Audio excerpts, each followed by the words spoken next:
नमस्कार, मी सुजाता. मागच्या आठवड्यात धम्म हे तो प्रश्नाची उत्तरे द्या या शीर्षकांतर्गत मी यूट्यूबवर एक व्हिडिओ पोस्ट केला होता. सध्याची जी सामाजिक परिस्थिती आहे महाराष्ट्रातली त्याच्यावर कुठेतरी आता व्यक्त होणं गरजेचं आहे आणि शिवाय एक सामान्य नागरिक म्हणून आपले विचार कुठेतरी सरकार आंदोलन करते म्हणा किंवा सामाजिक कार्यकर्ते कोणी असतील, जे कोणी वेगवेगळे घटक आहेत त्यांच्यापर्यंत पोचावेत एवढाच फक्त त्यामागचा उद्देश होता. आणि हे कुठलेही राजकीय व्यासपीठ नाही पहिली गोष्ट. आणि मुळात म्हणजे ज्या गोष्टींसाठी कुठे आंदोलन चालू आहे तिथे त्रयस्थपणे आपण एक नागरिक म्हणून बघू शकतो. त्यावेळेला आपण सगळ्या अंगाने सगळ्या बाजूंनी त्याचा विचार करत असतो. म्हणून त्या व्हिडिओला जो प्रतिसाद मिळाला त्याबद्दल खरंच खूप धन्यवाद. आणि बहुतेकांच्या कमेंट्स मी अशा वाचल्या की हो, आमच्या मनातलं तू बोललीस म्हणून. पण त्यामध्ये काही कमेंट्स अशा पण होत्या की आंदोलनामध्ये जे बायकांवर तिथल्या जे आंदोलनकर्त्याच होत्या त्यांच्यावर जो लाठीचार्ज झाला त्याच्याबद्दल तर तुम्ही काहीच नाही बोलत. पहिली एक गोष्ट लक्षात ठेवा, सगळ्या मुद्द्यांवर एकाच व्हिडिओमध्ये कधीही बोलता येत नाही. त्यामुळे आणि त्या लाठीचार्जचं मी कधीच समर्थन करणार नाही. खरं तर त्याचं समर्थन कोणीच केलेलं नाही. पण त्रयस्थ म्हणून मी जे असं म्हणते की सर्वांगीण जर का विचार केला तर मग काही मुद्दे डोळ्यासमोर येतात. ते असे की महिलांवर जो लाठीचार्ज झाला तो निंदनीयच आहे. मग लाठीचार्ज का झाला? कारण असं आम्हाला वाचण्यात येतं की शांततेत आंदोलन सुरू होतं. मग शांततेत आंदोलन सुरू असताना अचानक लाठीचार्ज का होतो? मग त्यावेळेला आत्ता जर का काही दिवसांनंतर जेव्हा व्हिडिओ बाहेर येतात किंवा आंदोलनकर्तेच सांगतायत की हो, आम्हाला असं सांगण्यात आलं की पोलिसांवर दगडफेक करा. अरे मग जेव्हा लाठीचार्ज झालेल्या महिलांना जसा न्यायाचा अधिकार आहे तसाच अधिकार खाकी वर्दीतल्या पोलिसांना पण आहे ना. का ते संविधानात जे बसलेले घटक आहेत तर स्वतःचं कर्तव्य बजावत होता. तोही आपल्यासारखाच एक सामान्य नागरिक आहे. मग न्यायाचा अधिकार त्याला पण आहे. मग आंदोलनकर्ते स्वतःच सांगतायत आता की दगडफेक करण्याचे आम्हाला आदेश होते म्हणून आम्ही केलं. ठीक आहे की मिसगाईड तुम्हाला कोणी केलं किंवा ही खरी खोटी परिस्थिती काय, खरंच झालं का, ॲक्च्युली काय झालं हे चौकशीमध्ये येईल.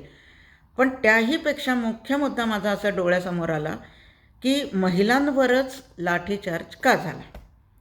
कारण ज्या ठिकाणी तुम्ही आंदोलन करत होतात, ज्या भगिनींनी माझ्या समोर येऊन ते लाठ्या झेलल्या, सॅल्यूट करते मी त्यांना. आपल्या समाजासाठी जी रणरागिणी या प्रोसेसमधनं गेली लाठीचार्जच्या, त्यांना खरंच त्यांच्याबद्दल मी सहानुभूती म्हणण्यापेक्षा मी अभिमानाने सांगते की त्यांनी त्या घाबरल्या नाहीत या गोष्टीला.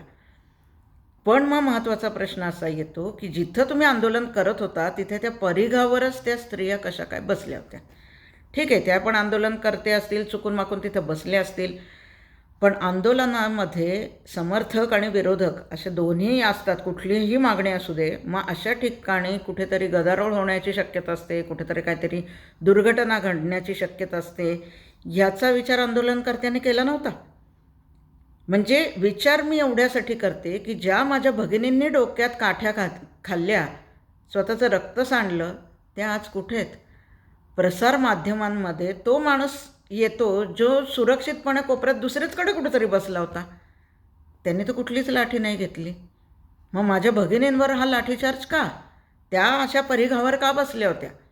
कारण जनरली कोणीही सामान्यपणे विचार करेल की जिथं आंदोलन चाललेलं असतं त्याच्या थोड्याच अंतरावर पोलीस उभे असतात. अंतरावर ते तुमच्या त्या वर्तुळाच्या मध्येच कुठेतरी उभे राहिलेले नसतात. कुठेतरी दुर्घटना घडू नये म्हणून त्यांना तिथं उभं केलेलं असतं. लाठीचार्ज करायला नाही. ते लाठीचार्ज तेव्हाच करतात जेव्हा तिथं कुठली तरी दुर्घटना आधी घडलेली असते त्यांच्या बाबतीत. उद्या असं पण झालं असतं की ज्यांनी दगडफेक केली ते समाजकंटक असतील समजा. मी एक शक्यता तुम्हाला व्यक्त करते. त्याच समाजकंटकांनी समजा हे आंदोलनाला उग्र स्वरूप द्यावं किंवा काहीतरी व्हावं तिथे म्हणून ती घटना केली. त्यांनी उद्या या महिलांच्या बाबतीत जर का कुठला गैरप्रकार केला असता तर तुम्ही पोलिसांनाच दोष दिला असता. म्हणजे काही झालं तरी कुठून तरी तुम्हाला पोलिसांनाच दोष द्यायचा आहे आणि पर्यायाने सरकारला, असं ते चित्र समोर येतं. म्हणून मला प्रश्न विचारायचा वाटतो, त्या परिघावर स्त्रियाच कशा काय तुम्ही बसवल्या? एकालाही वाटलं नाही की अरे इथं काय झालं तर आपल्या भगिनी आहेत, या आपल्या समाजाच्या घटक आहेत, त्यांना आपण सुरक्षित ठिकाणी आंदोलनाला बसवावं असं तुम्हाला का नाही वाटलं? म्हणजे मी पहिलं आंदोलन बघते जिथं पुरुष आहेत सुरक्षित ठिकाणी आणि लाठी खायला महिला पुढे आहेत. असं कसं शक्य आहे? मग ते पहिल्या दिवसापासून अशा त्या परिघावर बसले होते का फक्त शेवटच्याच दिवशी बसले होते, ज्या दिवशी लाठीचार्ज झाला त्या दिवशी? ॲक्च्युअल काय झालं होतं? पण शेवटी त्या परिघावर त्या शेवटच्या स्तरावर त्या होत्या जिथं लाठीचार्ज पहिला त्यांच्यावर झाला. अशा ठिकाणी त्या बसल्याच का होत्या? का त्यांना मुद्दामून तिथं बसवलं गेलेलं होतं? हा माझा पहिला मुद्दा आहे. आता जेव्हा तुम्ही महिलांच्या बाबतीत न्यायाची मागणी करताय, तिथं मला ते समस्त, आता इथं मराठा वगैरे कोणी नाही, इथं समस्त मला महाराष्ट्राला एक प्रश्न विचारायचा आहे की आझाद मैदानावर जेव्हा आंदोलनकर्त्यांनी माझ्या खाकी वर्दीतल्या भगिनींवर जेव्हा अत्याचार केले, विनयभंग केला, त्यांना घोळक्यात घेऊन त्यांच्यात भर दिवसा जेव्हा महाराष्ट्रात ही घटना घडली, त्यावेळेला शिवाजी महाराजांच्या नावाने जे मतं मागतात, जी घोषणा देतात, ते सगळे मावळे कुठे होते? त्या भगिनींच्यावर जेव्हा अत्याचार झाले त्यावेळेला न्यायाची मागणी करताना तुम्ही हे समस्त बंधू त्यांचे, आमची भावंडं पुढे का नाही आली? मुंबईसारख्या ठिकाणी जिथं शिवसेना अस्तित्वात असताना ही घटना घडावी, हे खरंच खूप दुर्दैव आहे. आणि त्याच्यासाठी त्या महिलांसाठी कोणी न्यायासाठी आवाजही न उठवणं किंवा त्या घटनेचा निषेध पण तुम्हाला करावासं वाटलं नाही का? ती खाकी वर्दीतली आहे म्हणून तिला न्यायाचा अधिकारच नाही आहे का? ही भावना का आहे की न्याय मिळणं न मिळणं हे जातीवर अवलंबून आहे का त्या व्यक्तीच्या सामाजिक स्तरावर अवलंबून आहे का नक्की घटनेत काय लिहिलं आहे? आपल्या संविधानात तर असं आहे ना की सर्वसामान्य लोकांना न्यायाचा अधिकार आहे. मग त्या माझ्या भगिनीला न्यायाचा अधिकार का नाही? तिथं आवाज तुम्ही का नाही उठवला? तिथं का गप्प बसली समस्त मराठी जनता? लाजिरवाणी गोष्ट आहे ही. खाकी वर्दीतल्या भगिनीला आपल्याला आंदोलन करते घोळात घेऊन, तिथं घोळक्यात घेऊन तिचा विनयभंग करत असतील तर चपराक आहे तुमच्यावर, समस्त मराठी जनतेवर, की कसं काय तुम्ही अशा ठिकाणी गप्प बसू शकता? तिथं निषेध दर्शवायलाच पाहिजे, योग्य प्रकारे पण दर्शवायलाच पाहिजे होता, पण तो नाही गेला. हे तुम्हाला चुकलं असं नाही वाटत? एक न्यायाची जेव्हा मागणी करता तेव्हा 1948 साली गांधी हत्येनंतर असंख्य ब्राह्मण कुटुंब उद्ध्वस्त झाली, संसार त्यांचे रस्त्यावर आले, बायकांवर अत्याचार झाले, घरदार जाळण्यात आली. कोण होती ती माणसं? ती बाहेरची नव्हती. कुठल्या जातीची होती मग ती? ब्राह्मणेतरच असणार. मग त्या स्त्रियांना न्यायाचा अधिकार नाही? ज्यांची घरं उद्ध्वस्त झाली त्या लेकरांना न्यायाचा अधिकार नाही? 70-75 वर्षातल्या इतिहासात एकाही सरकारने याबद्दल दिलगिरी व्यक्त केलेली नाही. कारण तो ब्राह्मण समाज आहे ना, काय व्हायचं ते होऊ दे, असं आहे का? हे संविधान आहे तुमचं? असं संविधान सांगते तुम्हाला की जात बघून त्याला न्याय द्यायचा का नाही हे ठरवा म्हणून? मग कशाला आपण त्यांच्या नावाच्या घोषणा देतोय? शिवाजी महाराजांनी एका विशिष्ट समाजासाठी राज्य निर्माण केलं का? नाही ना. मग त्यांच्या घोषणा का देताय तुम्ही? जेव्हापासून हे आंदोलन सुरू झालंय त्यावेळेपासूनच्या घटना जेव्हा मी बघते तेव्हा 2014 जेव्हा फडणवीस मुख्यमंत्री होतात, अचानक हे आंदोलन उग्र स्वरूप धारण करतं. इतके वर्ष जे शांततेत तुमचे मोर्चे चालू होते, अक्षरशः शिस्तबद्ध पद्धतीने तुम्ही चालू होतं तुमचं आंदोलन, समस्त समाजाने त्याचं कौतुक केलेलं आहे. पण ज्या वेळेला तिथे आरक्षण मागतोय, तुझी बायको नाही, ही घोषणा देताना समस्त मराठ्यांना काहीच वाटलं नाही. ही कुठल्या महाराजांनी तुम्हाला ही शिकवण दिली, ही असं जातीभेद करण्याची? बरं, याबद्दल कोणालाही काही वाटलं नाही. एकाही नेत्यांनी जर का त्या घोषणेविरोधात निषेध व्यक्त केला नसेल तर कशाला महाराजांच्या नावाने मतं मागता हो तुम्ही? कशाला बाबासाहेबांचं नाव घेता? न्याय देण्याच्या बाबतीत तुम्ही जर का असा भेदभाव करणार असाल, घोषणेच्या बाबतीत भेदभाव करणार असाल, तर समानता कसली आली आहे? ही कसली लोकशाही? तेव्हा कोणीही आवाज उठवत नाही, तेव्हा गप्प असतात सध्या.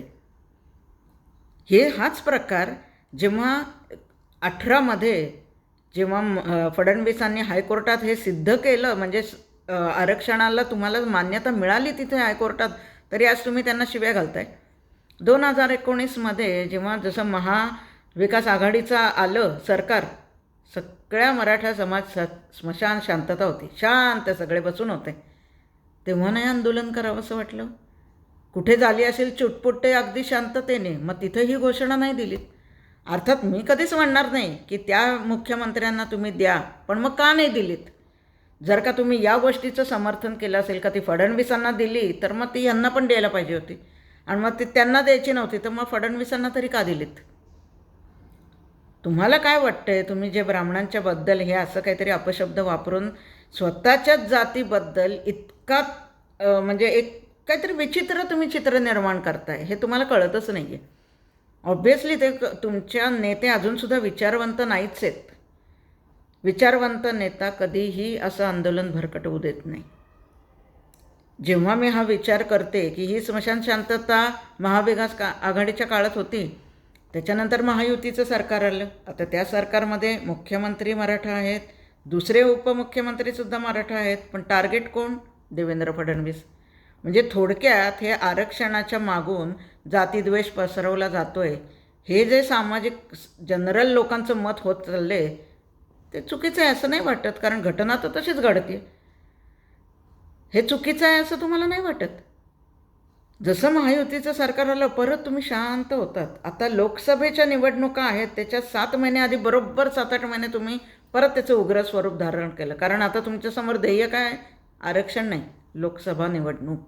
हे आता एक एक डोळ्यासमोर यायला लागले तुमच्या वागणुकीतनं. तुम्हाला असं वाटतंय का की सामान्य जनता डोळे झाकून बसली आहे, ती व्यक्त होत नाही आहे म्हणजे ती विचारच करत नाही आहे? अजिबात तसं नाही. सगळे विचार करतायत प्रत्येक गोष्टीचा. आणि म्हणूनच ते कुठं आरक्षणाच्या मागे जर का जे काय राजकारण जातीभेदाचं चालू आहे ना, ते फक्त तुमचा फायदा घेत आहेत आणि तुम्ही तो घेऊ देत आहे. कारण मी म्हणते ना, आजही विचारवंत नेतृत्व नाही आहे तुमचं. समस्त मराठा समाजाला मला एक प्रश्न विचारावासा वाटतो. जसं मी पहिल्या ह्याच्यात म्हणलं होतं की इतके वर्ष तुमचे मुख्यमंत्री झाले, मग तुम्हाला त्यांनी मदत का नाही केली? साखर सम्राट तुमचे, शिक्षण सम्राट तुमचे, सगळं तुमचंच, तरीसुद्धा काही बांधन मागास राहत असतील तर कुठेतरी काहीतरी त्यांचंही चुकलं आहे असं नाही वाटत तुम्हाला? त्याचबरोबर आता समाज घटक म्हणून तुम्हाला एक प्रश्न विचारते. या आंदोलनाच्या वेळी जेव्हा मी बघते की जरांगे पाटील जिथं जिथं जात आहेत, ते सभा घ्यायला जात होते. बरं, आपली मागणी आहे, तुम्हाला आरक्षणाची मागणी करायची आहे, त्याच्यासाठी आंदोलन उभं करताय, तेव्हा सगळीकडे सभा घेत आहे. मग सभाला तुम्ही JCBतनं जी फुलं उधळतायत ती कुठनं येत आहेत? तेव्हा मी जेव्हा ऐकते की एखादे कार्यकर्ते म्हणतात नाही आम्ही तो निधी जमा करतोय आंदोलनासाठी, मग बंधवा, पैसा नाही म्हणून निराशेतनं तेव्हा तुमचे शेतकरी आत्महत्या करतात, तेव्हा तुम्ही वर्गणी का काढत नाही हो? ती लेकरं बाळं जी ती उघड्यावर येतात, आपल्या वडिलांनी, आपल्या भावांनी, आपल्या नवऱ्यांनी, जे कोणी त्यांचं नाते असतील त्यांच्याशी, तो जेव्हा व्यक्ती नैराश्यातून जेव्हा आत्महत्या करतो, त्या पराकोटीच्या नैराश्याला तो जातो, त्यावेळेला आधी खूप युद्ध तो हरलेला असतो. मग त्यावेळेला तुम्हाला नाही वाटत अशीच वर्गणी काढून कुठेतरी त्याचा जीव वाचवावा? म्हणजे फुलं उधळायला तुमच्याकडे वर्गणीदार आहेत, पण तुमचंच बांधव जो बिचारा मदतीची गरज आहे त्याच्यासाठी तुम्हाला मदत नाही करावीशी वाटत आहे? तुमचा नेता व्हॅनिटी बॅगमधून फिरतोय हे बघताय तो सगळे. हा सगळा पैसा कोणतरी, एक तर 2च गोष्टी शक्य आहेत, एक तर कोणीतरी पुरवतंय किंवा तुम्ही स्वतः तो उभा करताय. मग तोच उभा करताय, तोच तुमच्या सामाजिक घटकात तुमचे जे दुर्बल घटक आहेत त्यांच्या शिक्षणासाठी का नाही उभा केला तुम्ही? जे शेतकरी आत्महत्या करतात त्यांच्यासाठी का नाही केला? जे कोणी कर्ज फेडू शकत नाहीत त्यांच्यासाठी का नाही तो 1-1 रुपया तुम्ही उभा केला? कारण इथं एवढा तुम्ही उभं करू शकता तर त्यांच्यासाठी करू शकला असतातच की. मग तिथं तुमची एकी का नाही दाखवली? हा पण प्रश्न येतोच ना शेवटी. मुद्दे म्हणले तर असंख्य आहेत हो. फक्त एकांगी विचार केला तर मग कोणालाही शिव्या घालता येतात, पण सर्वांगीण विचार करतो ना तेव्हा आपल्या पण चुका आणि आपण पण कुठंतरी चुकतोय हे लक्षात येतं. म्हणून मी म्हणते सर्वांगीण विचार करा. लोकसभेच्या निवडणुका डोळ्यासमोर ठेवून जर का तुमच्या आरक्षणाचा मुद्दा पेटवला जात असेल आणि त्यांनी जर का जातीभेद निर्माण होत असेल तर तुमचा फक्त वापर केला जातो आहे, ह्याच्यातनं तुम्हाला काही फायदा मिळणार नाही आहे. कारण जसं या नेत्यांचं काम होईल ना, चहात पडलेल्या माशीप्रमाणे तुम्हाला उचलून नेते फेकून देणार आहेत, हे लक्षात ठेवा. राजकारणासाठी जेव्हा तुम्हाला भावनिक साथ घातली जाते ना, तेव्हा तुम्ही त्याला प्रतिसाद देताना कृती मात्र इथून करा, विचार करून कृती करा. कारण तुम्ही जेव्हा केसेस अंगावर घेतात ना, तेव्हा तुमचं कुटुंब उद्ध्वस्त होतं आहे. भावंडांनो, लक्षात घ्या जरा. काही गोष्टी तुमच्याच आंदोलनातल्या 3 लोकांनी जेव्हा स्वतःचे अनुभव सांगितले की भावनेच्या भरात त्यांनी एक कृत्य केलं एका मुलीला न्याय देण्यासाठी. त्यांची चूक होती असं मी म्हणणार नाही, पण मार्ग कुठेतरी त्यांचा चुकला तिला न्याय देण्यात, आणि त्या केसेस अंगावर घेऊन आज त्यांचं भविष्य पूर्ण अंधारात जातं. आणि यात तुमचं कुटुंब पण होरपळणार आहे, हे लक्षात ठेवा. काळजी घ्या. तुम्ही समाजासाठी काम करा, नाही असं मी कधीच म्हणणार नाही, पण त्याच्यातून कुठलीही अराजकता माजणार नाही किंवा असलं बेकायदेशीर कुठलं कृत्य तुमच्याकडनं घडणार नाही याची काळजी घ्या. कुठेतरी तुमच्या अंगावर केसेस आल्या तर तुमचं कुटुंब त्याच्यात होरपळणार नाही, एवढं बघा. आणि मागणी करताना ना माझी स्पष्ट मी स्वतः जर का माझं स्वतःचं एक वैयक्तिक तुम्हाला उदाहरण द्यायचं झालं तर ज्या व्यवस्थेविरुद्ध तुम्हाला कुठेतरी तक्रार आहे ना, मी स्वतः एक मेडिकल विक्टीम आहे. गेली 10 वर्ष मी न्यायासाठी या देशात लढते आहे. त्यामुळे एखादी गोष्ट न्यायासाठी लढणं म्हणजे काय असतं आणि तिथं न्याय न मिळणं सरकारकडून किंवा न्याय व्यवस्थेकडून, माझ्या बाबतीत मी सरकारकडून नाही म्हणणार, न्याय व्यवस्थेकडून न्याय न मिळणं याची वेदना मी तुमची समजू शकते. कारण मी स्वतः एक मेडिकल विक्टीम आहे. गरज नसलेल्या सर्जरीसाठी एक डॉक्टर जेव्हा इन्शुरन्सचा फायदा उठवण्यासाठी जेव्हा पेशंट्सला आता कट मारतायत ना, याच्यातली मी एक विक्टीम आहे. ती जी व्यक्ती आहे ते जे करणारे असतात ना, त्यांना कुठलीही जात धर्म नसतो. आपण भांडणारे जात धर्म म्हणून भांडत बसतो, पण ज्यांना कुठला तरी फायदा घेऊन गैरकृत्य करायचं आहे त्यांचा पैसा हा एकच मुद्दा असतो, हे आणि सत्ता, या 2च मुद्द्यांसाठी हे कार्य चालू असतात. त्याच्यात होरपळू नका. न्यायासाठी मी पण लढते, पण योग्य प्रकारे लढते. म्हणून एक कळकळीची विनंती आहे की ही जी अराजकता माजवून कोणीतरी तिसरी शक्ती आपल्या या परिस्थितीचा फायदा घेण्यासाठी हे करत नाही आहे ना, हे जरा, आणि त्याला आपण बळी पडत नाही हो ना, हे बघा जरा, आणि मग तुमची कृत्य करा. कारण एवढंच आहे की लोकसभा निवडणुका समोर आहेत म्हणून या शंका डोळ्यासमोर येतात, बाकी काही नाही. ते तिथंच हा मुद्दा का पेटवला जातो आहे हा जरा विचार करा ना. कारण ज्या आरक्षणासाठी तुम्ही आत्ता लढताय आणि नंतर जर का त्याचा फायदा घेऊन कोणीतरी तिसरीच शक्ती इथं अराजकता माजवेल तर तिथं तुम्ही काय नोकऱ्या करणार आहात, काय भविष्य आहे तुमचं. त्यामुळे आपलं भविष्य सुरक्षित राहील असं वाटत असेल तर आपलं वर्तमान आधी चांगलं असायला हवा. त्यासाठी विचार करून निर्णय घ्या. आपल्या एकीचा असा गैरफायदा घ्यायला देऊ नका. शांतपणे विचार करून मग कृती करा. सतर्क राहा, जागरूक राहा. मी माझ्या समस्त मराठी जनतेला म्हणते, आपल्याला महाराष्ट्र वाचवायचा असेल तर सर्वांनी सतर्क राहणं आणि जागरूक राहणं गरजेचं आहे. कारण महाराष्ट्र हे शेवटी एक प्रगतिशील राज्य आहे. मराठीसुद्धा नाही आपण म्हणू शकत. मुंबई ही देशाची आर्थिक राजधानी आपण म्हणतो. तिथं अराजकता माजवून कुठेतरी अख्ख्या देशाची अर्थव्यवस्था ढासळू द्यायची आहे किंवा गढूळ करायची आहे किंवा तिला धक्का पोचवायचा आहे असा कोणाचा उद्देश आहे का?